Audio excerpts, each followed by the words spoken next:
একদিকে নামি দামি সব বিদেশি তারকায় ভরপুর রংপুর রাইডার্স, অন্যদিকে দেশীয় ক্রিকেটারদের নিয়ে প্রথম ম্যাচে চমক দেখানো চট্টগ্রাম রয়্যালস।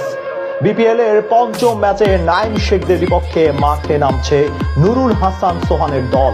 সিলেটে দুই দলের একাদশে থাকতে পারে একাধিক চমক। রংপুর রাইডার্স ও চট্টগ্রামের সেই লড়াই নিয়ে বাকিটা জানবো এই রিপোর্টে।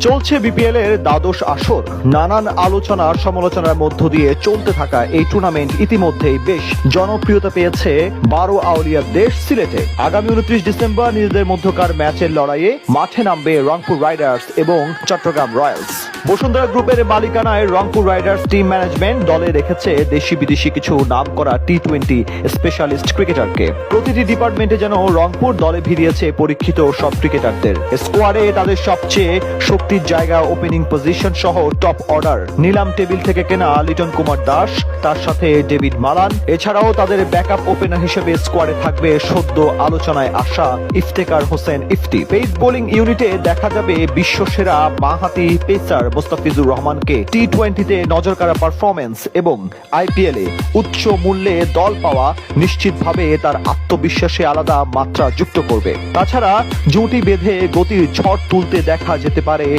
আরেক টাইগার পেসার নাহিদ রানাকে। কাটার এবং উচ্চ গতির বাউন্সার দিয়ে যে কোনো দলের ব্যাটিং অর্ডারকে বিধ্বস্ত করার ক্ষমতা আছে উত্তর বাংলার প্রতিনিধিদের। রংপুরের স্পিন বিভাগেও আছে বেশ ভারসাম্য। দেশীয় মিস্ট্রি স্পিনার আলিস আল ইসলামের সাথে পাকিস্তানি বাঁহাতি স্পিনার সুফিয়ান মুকিব হতে পারে প্রতিপক্ষের জন্য আলাদা পরিকল্পনার বিষয়। এছাড়া ফাহিম আশরাফ এবং খুশদিল শাহের মতো পাকিস্তানি তারকাদের আলো ছড়াতে দেখা যেতে পারে রাইডার্সদের জার্সিতে। মিডল অর্ডারে তাওহিদ হৃদয়, মাহমুদুল্লাহ রিয়াদের মিশ্রণে টুর্নামেন্টের সবচেয়ে ব্যালেন্স ব্যাটিং ইউনিট হবে ফ্রাঞ্চাইজিটির। সেখান থেকে বলা যায় শক্তিমত্তার দিক থেকে রংপুর রাইডার্স আসরের সবচেয়ে ভারসাম্যপূর্ণ দলগুলোর